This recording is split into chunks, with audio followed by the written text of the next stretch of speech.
papunta na kami sa Welcon. Ayan ang Welcon. Magano kami. Bibili kami ng ano ba yun? Water heater. Kaya nga guys, nandito na kami sa Welcon. Kaya ito guys, hintayin nyo kami na makapasok kami. Oh, doon daw. Ay. Yan guys. Dito na kami sa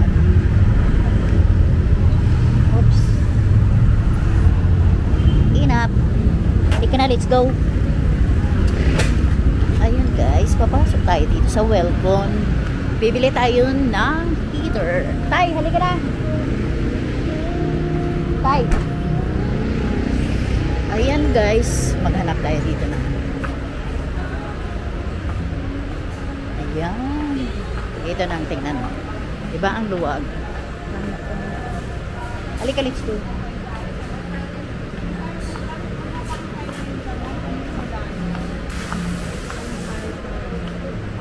Dala. Ayan. Titingin tayo ng ano dito, heater. Hi B. Yung alin? Hindi yan, hindi yan. Heater. Oo. Ha? Para Sa vlog. Oo. Bawal ba? Ah, sige. Okay lang. Ayan guys, yan ang mga nag-assist sa akin. Shout out sa Mundar Vlogs. Ayan sila. Ayan. Oh. Ayan.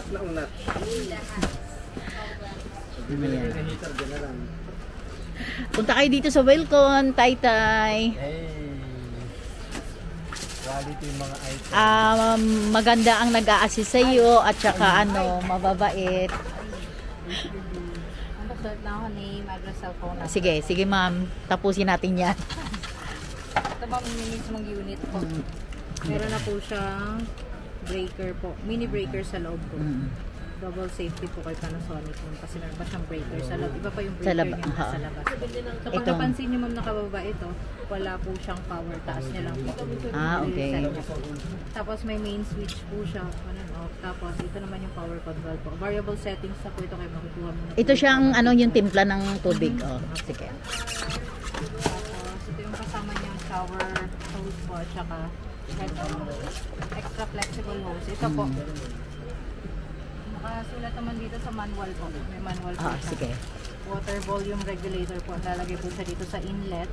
Pag malakas ang pressure ng tubig, ganito lang po natin. Okay. Pag mahina naman ang pressure ng tubig, dito po. May filter na rin po siyang kasama. Okay. Pag napansin niyo ma'am na konti na lang lumalabas dito, ibig sabihin po, Mahina. barado po dito. Barado na. Sa inyo lang po siya. Pagkatapos running water lang po. Tapos ibalik niya na lang. Okay. Pag may mga katanungan ma'am, pwede pong tumawag dito sa number na Oh, sige, sige. 8 to 5 p.m. po, Monday sa Friday. Okay.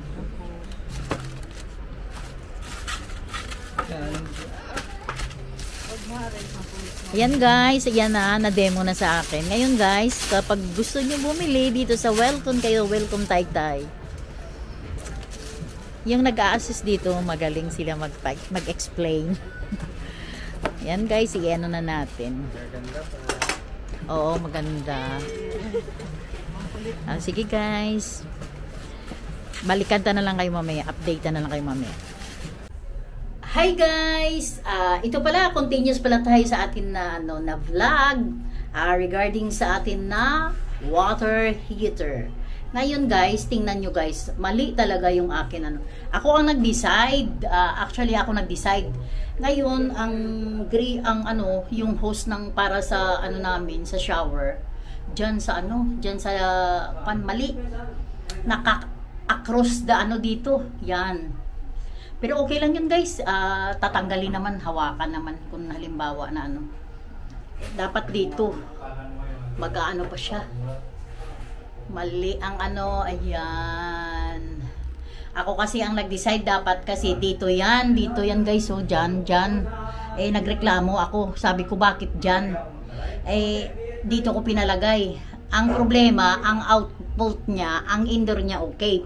Ang output niya, diretso dito sa may, ano po, sa may kubita. Ay, nako, wala. Galing ng ano, ang galing ng engineer. Ay, wala tayong magawa. 'Di ba? Napakagaling ko, guys. Ang galing-galing ko talaga. Ganda, no? Ang galing talaga magturo. Hindi mo lang iniisip muna kung paano ang sistema, kung ano ang dapat gagawin. Basta-basta lang nag-decide ng ano, nag-decide ng ano, kung ano ang dapat gawin. Turo lang ko na, kaya nga nagagalit sa akin yung akin na asawa, gawa nga mali daw. Hindi ko na siya mautusan na ayusin ulit kasi gawa nga tapos na lahat. Nagawa na. Wala. Nga. Kaya guys, baka wala tayong magawa. Ganon talaga ang life. Ipagawa ko na lang ulit next time. Kasi magagalit na yung asawa ko, pagod na sila. Magbabayad na lang ako ulit. Hanggang dito na lang tayo. Thanks for watching. Like, share, and subscribe. Bye mga kamundar. See you my next vlog.